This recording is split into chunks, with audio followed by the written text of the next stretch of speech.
Blugoblin here. Thank you for joining me for my very first review of the new year. Hope everybody had a happy new year. I know I did.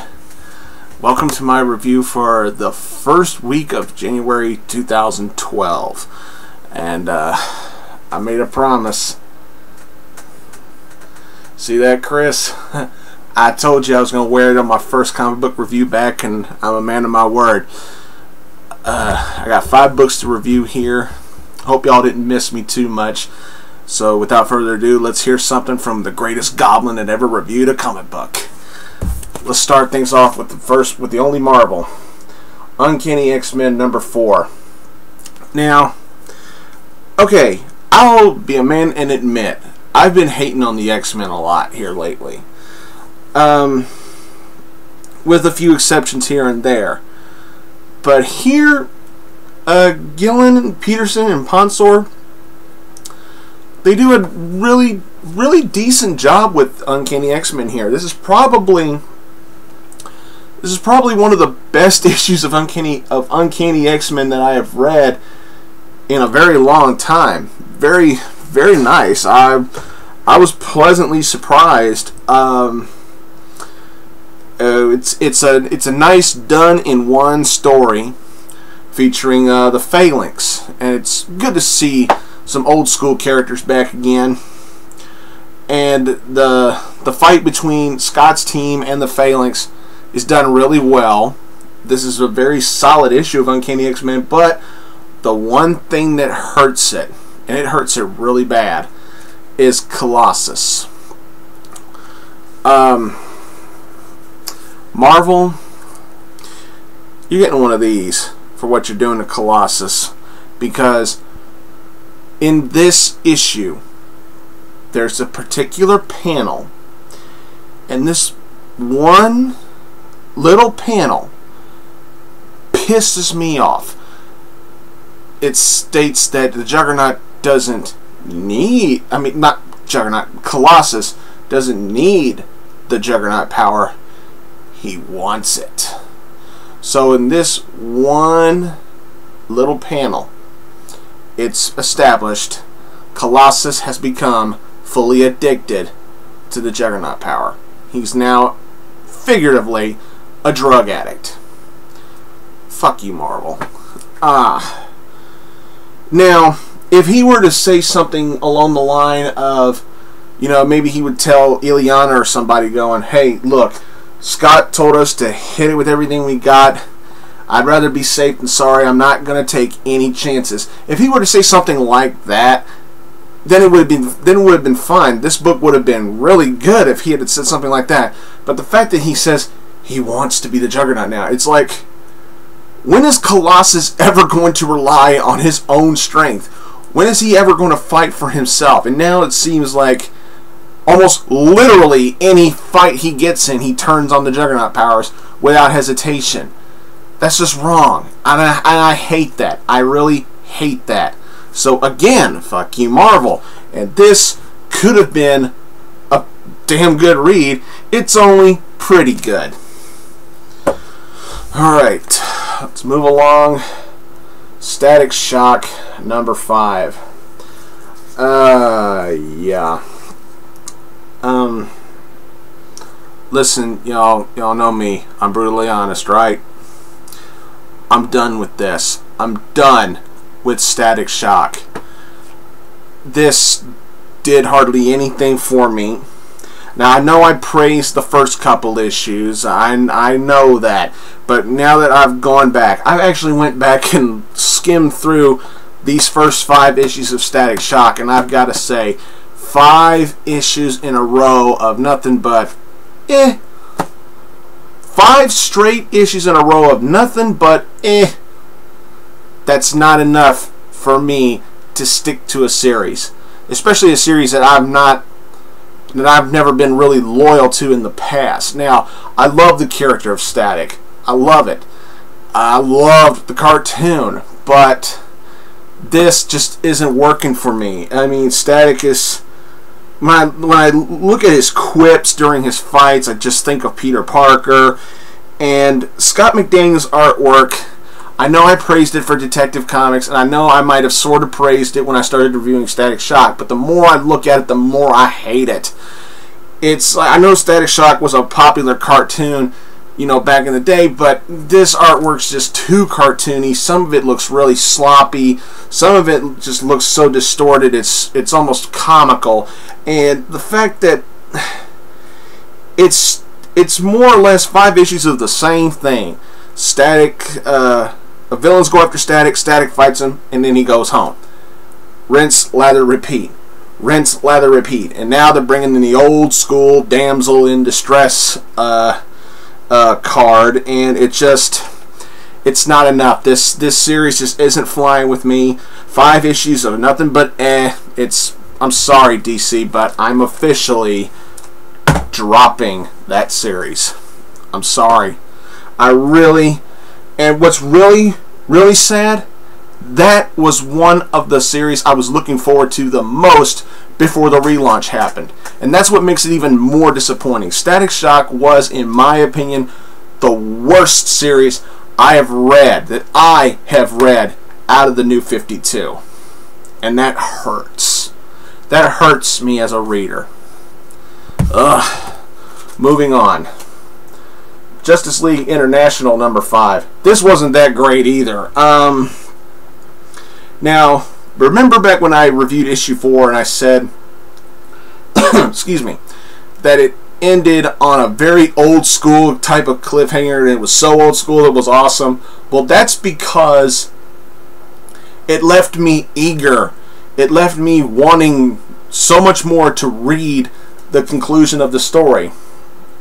Now that I've read the conclusion, it's bittersweet because it wasn't as good a conclusion as I expected it to be.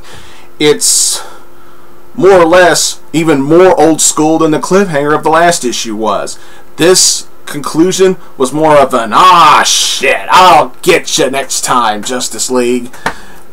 It was one of those kinds of endings, and very rarely can a writer, in my opinion, get away with that in the modern day storytelling. And Dan Jurgens, I'm sorry, it just didn't work for me as much as I wanted it to.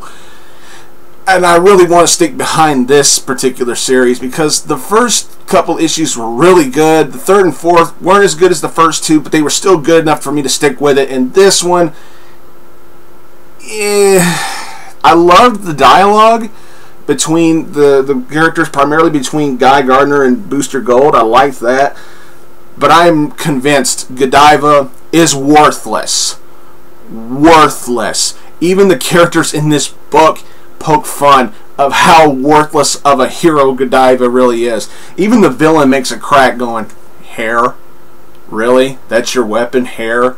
You almost want to hear the Miz somewhere going, really? Really? Really? You know, it's just, I'm not sold on Godiva at all. But I will stick with this series because the first 4 issues were pretty good. And this one was good, but just wasn't as good as I wanted it to be. There you go. Alright, moving along. Red Lanterns number 5. Jennifer, my love, you might not want to watch this because I don't want to even accidentally spoil anything. Yes. Peter Milligan, Ed Benes. Thank you. This is how a Red Lantern book should be told. Finally, we're getting some more rage.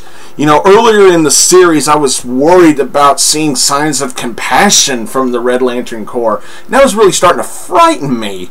You know, I'm like, don't give an indigo ring to any of these SOBs. Because they're full of rage. They're Red Lanterns. Make them angry. You know, that's what sells the book. This is pure correct character development for a Red Lantern book. Very, very nicely done. And you always know Ed Benes loves that booty. But the thing is, very, very well told. Some inner tension between the members of the Red Lantern Corps, primarily Atrocitus and Bleeze, because of the whole Krona bullshit that's tearing them apart, where They can go looking for him, but instead they choose to fight amongst themselves because of their rage problem. That works. It works for a Red Lantern series. And the cliffhanger at the end made me go, that's bitchin'. To anybody who hasn't read this particular issue yet, read the book and then get a look at that last page and then go, hey, he was right. That is bitchin'. This was really good. This was much better than I thought it was going to be. Really good. But as good as that was, didn't make this the pick of the week. This is the pick, and it is Detective Comics number 5. Excuse me. Wow. First of all, I gotta say that's a bitchin' cover. I love that.